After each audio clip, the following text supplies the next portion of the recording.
Vario Techno Injeksi mengeluhkan setelah habis mengisi air radiator ternyata motornya malah mogok ya dan tidak mau hidup. Setelah dilakukan pengecekan ya diganti busi baru ya ini tetap masih nggak nyala dan dilakukan proses engkol, terus ininya ditutup ya, lubang businya tutup, terus kita engkol ya. Nah, ternyata pada bagian ruang pembakarannya itu basah seperti ini.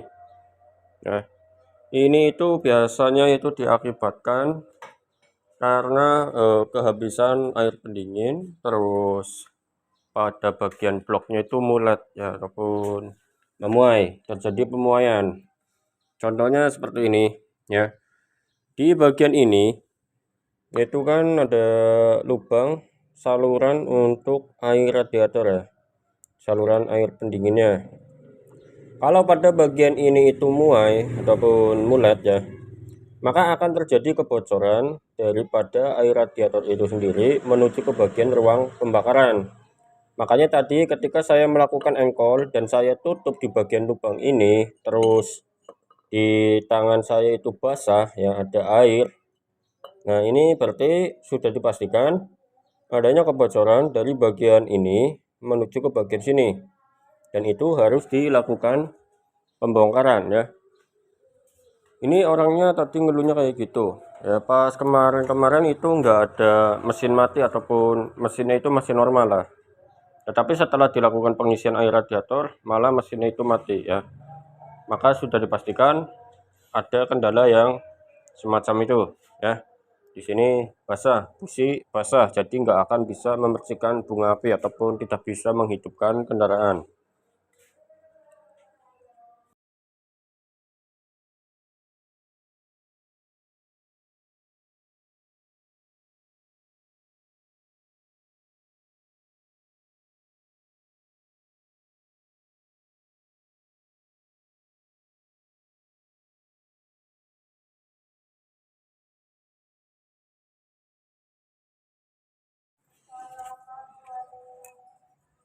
Sepeda motor Vario ini sebelumnya itu katanya habis ngisi air radiator dan ternyata malah mati ya. Setelah diisi air radiatornya itu malah mati mesinnya, dan ternyata setelah ditelusuri ya, air itu masuk ke dalam ruang blok mesin ya ataupun ruang pembakarannya. Jadi airnya itu masuk, maka akan mengakibatkan sistem pembakaran itu akan terganggu ataupun tidak bisa bekerja secara maksimal. Dan setelah dilakukan pembongkaran lagi ya, dapat kita lihat di bagian magnet ini ya, orangnya juga mengeluhkan tidak bisa di starter ataupun nggak kuat starter. Dan ternyata setelah dilakukan pembongkaran di bagian magnet ini dapat terlihat di bagian spool ya, ini terkikis ya, jadi tembaganya itu sampai berwarna seperti ini ya. Tembaganya itu terkikis. Ini terkikis itu diakibatkan karena adanya kotoran yang ada di bagian magnet ya. Ini sangat tebal kotorannya ya. Ini kalau misalkan kotoran-kotoran yang seperti ini itu dibiarkan saja, itu akan mengakibatkan pengikisan pada bagian ini ya. Dapat kita lihat ya, ini magnetnya apa, spoolnya itu juga banyak kotoran ya. Ini tanah yang terkumpul di bagian spool dan di bagian magnet ini. Oke, kita akan lakukan proses pembuktian di sini ya pada bagian magnetnya. Nah, ini ya. Ini adalah tanah-tanah yang terkumpul di bagian magnet ya. Ini adalah tanah ya. Nah, tanah itu kalau misalkan sudah sangat keras ya, itu akan mengakibatkan proses pengikisan di bagian spool ya, seperti ini. Ini gulungannya itu terkikis ya, kemungkinan ini pasti juga rusak ya. Nanti kita lakukan pengecekan itu setelah mesin diperbaiki ataupun bloknya itu kita slap ya, diratakan, kita ratakan dan pasang. Nanti setelah pasang kita lakukan penyalaan mesin. Setelah dilakukan penyalahan mesin, nanti kita cek pada bagian sistem pengisiannya, apakah pengisiannya ini bekerja atau tidak. Karena ini aki itu masih bisa kuat starter, tapi setelah itu katanya nggak kuat buat starter lagi ataupun aki drop. Nah, ini bisa diakibatkan karena pada bagian ini spoolnya itu terkikis ya, gulungannya ini seperti ini. Nah, itu diakibatkan karena ini. Ya, jadi buat kalian ya, jangan sepelekan hal-hal yang seperti ini ya. Ini sangat fatal kalau dibiarkan. Nah, nih sangat tebal sekali. Nah, jadi alangkah baiknya kalian yang motornya itu digunakan setiap hari ataupun buat harian ya, selalu cek setiap tahun ya, setahun sekali itu cek pada bagian magnetnya ya, biar tidak terkumpul kotoran ataupun debu ya. Biasanya kan debu, hanya debu saja, tapi ini debu yang sudah cukup tebal dan terlihat itu seperti tanah ya. Ini tanah yang terkumpul, itu akan mengakibatkan kerusakan di bagian ini spool. Nah, ini saya videokan buat bukti kepada orangnya ya, kalau misalkan di bagian ini juga bermasalah ya. Jadi nanti kita uji cobanya nanti ketika mesin itu sudah hidup normal dan kita tes pengisiannya, apakah pengisian itu normal atau tidak ya. Intinya ini nanti kita cek lagi ya. Yang terpenting adalah menghidupkan di bagian mesinnya terlebih dahulu. Kita akan bongkar pada bagian head ya. Karena bongkar di bagian head itu dari sini nggak usah dilepaskan ataupun dipisahkan antara kerangka sama mesinnya, itu nggak perlu juga ya, nggak perlu dipisahkan juga. Tetapi karena ini saya akan melakukan perawatan secara keseluruhan ya, ataupun perbaikan secara keseluruhan, maka ini akan diproses semuanya ya. Ini dicek semuanya lagi ya. Ini akan saya bongkar. Nah, di sini juga ada bekas-bekas lem ya, ini mungkin pernah diperbaiki juga. Terus ini perpak-perpaknya itu juga sudah basah, ini akan kita ganti ya karetnya. Terus pengecekannya nanti di bagian dalam ya, terutama di bloknya. Kalau bloknya itu memuai ya berarti harus kita lakukan pemerataan ya, diratakan nanti. Terus perpaknya kita ganti lagi. Oke ya, sekian laporan yang saya berikan seperti ini ya. Ini juga nggak sengaja ya, saya nggak sengaja ngebongkar di bagian ini, ternyata tak lihat kok ada bekas gesekan ya, ada bekas gesekan-gesekan yang semacam ini gesekan-gesekan ini ya, dapat kita lihat ini gesekan. Setelah dicek ternyata ada kumpulan ini ya, kotoran yang mengendap di bagian magnet. Oke ya, jadi buat kalian setiap 1 tahun sekali cek magnet. Biasanya itu akan ada timbul bunyi cerik cerik cerik ya di bagian ini. Kalau misalnya kita starter itu biasanya ada bunyi cerik cerik cerik. Kalau enggak starter hilang, tapi kalau pas starter itu ada bunyi. Itu biasanya diakibatkan adanya sistem magnetik dari bagian ini ya, terus kotorannya itu tertarik magnet dan itu akan terjadi yang namanya proses gesekan ya. Ini motor Vario Techno helm in ya.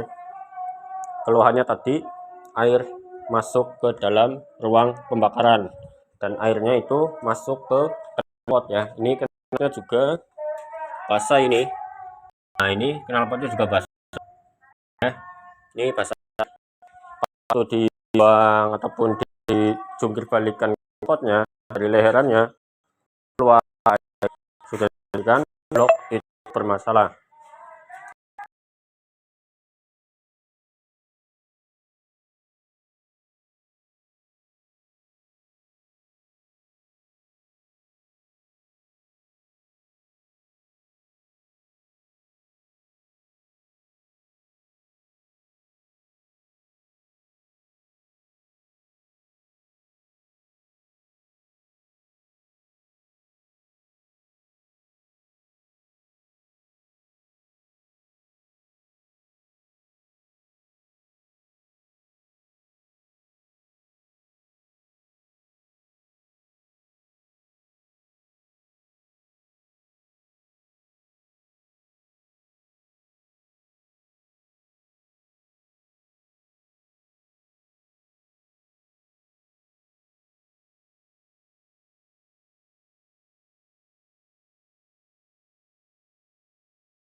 Oke, kita lakukan pembongkaran di bagian kepala silinder. Nah, ini udah kita kendorkan. Usit. Oke.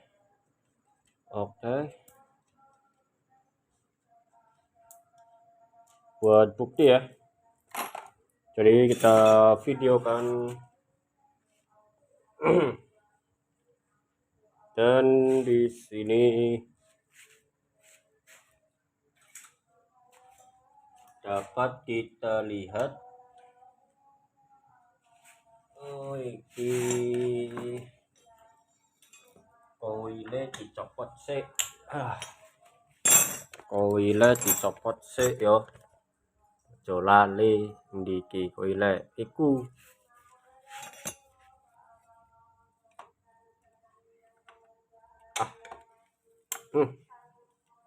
Koile copot.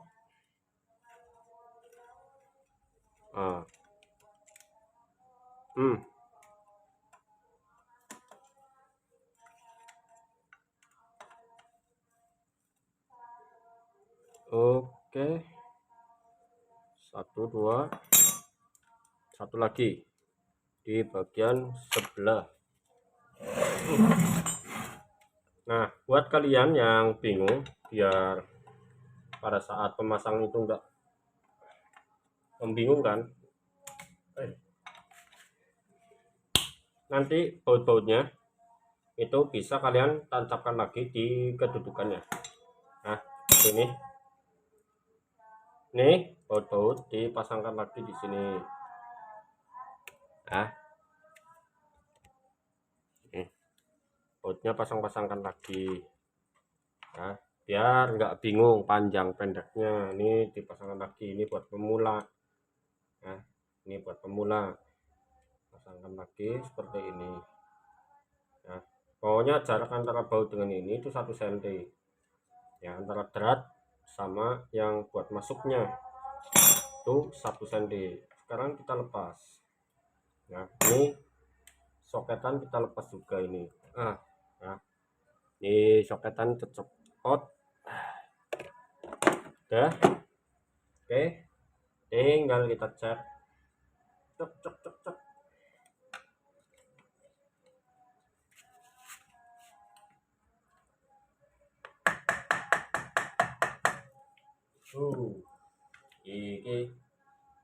Iki.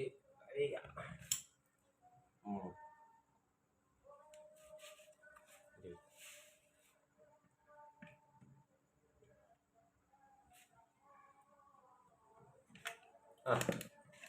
Nah,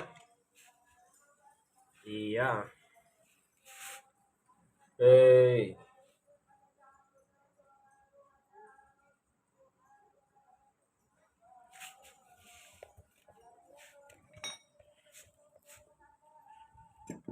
Oke ya, dapat kita perhatikan di bagian sini.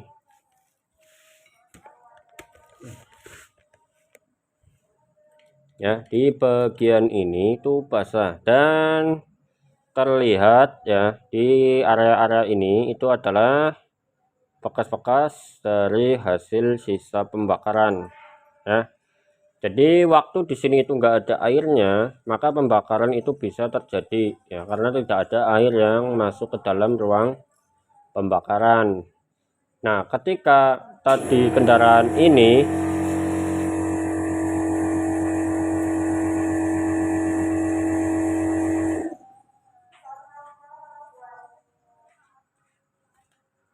ya, jadi ketika kendaraan ini itu diisi air radiator, maka akan mengisi ke bagian ini ya, water jacketnya. Ketika water jacket sudah terisi dan di bagian ini itu terdapat yang namanya kebengkokan ya, maka akan mengakibatkan air radiator yang ada di water jacket ya, ini akan masuk melalui area sini ya.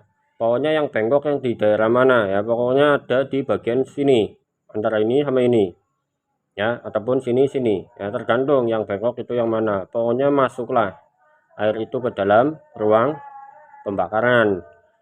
Nah, ketika dia itu sudah masuk, maka akan mengakibatkan kendaraan itu mogok, ya, ataupun businya itu basah air, dan itu tidak akan bisa menyalakan kendaraan.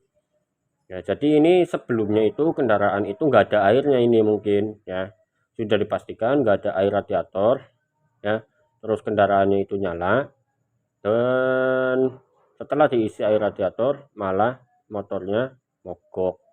Nah, itu penyebabnya. Ya, jadi airnya itu dari yang water jacket di sini itu masuk belum, ya. Kalau nggak masuk, biasanya kompresi yang dari sini ruang pembakaran itu akan keluar menuju ke area water jacket dan akan mengakibatkan pada radiatornya yang ada di sini itu akan blubuk, ya. Tetapi ketika pada bagian area sini itu kebocorannya itu sudah parah, dia itu tidak akan mengakibatkan radiator itu blubuk, tetapi air yang ada dari water jacketnya itu malah masuk, ya, malah masuk dan akan mengakibatkan kendaraan mogok. Jadi seperti itu, ya. Nanti akan lebih terlihat kebengkokannya itu ketika kita lakukan proses lap, ya, diratakan lah bloknya, ya. Ini blok ini diratakan dan ini juga, yang ini juga diratakan ini, ya. Nanti ini perpaknya juga kita ganti ini, ya. Ini perpak wajib diganti, ya. Nanti ini diganti, terus bloknya kita ratakan, ya. Jadi bukan turun mesin untuk penggantian piston ataupun penggantian ring piston, tetapi untuk menangani pada bagian ini, ya, biar rata. Jadi antara ini sama ini itu tinggian ini, dan di sini itu tidak tinggi ataupun lebih rendah, ya. Ketika di sini itu lebih rendah dan ini lebih tinggi, maka akan terjadi yang namanya apa, jarak, ya, antara pada bagian dinding ini dengan dinding ini, ya. Di sini yang lingkar ini, ya, itu akan ada jarak dan akan mengakibatkan air yang dari sini itu masuk dan busi basah, air masuk ke knalpot, ya. Jadi seperti itu. Oke lah.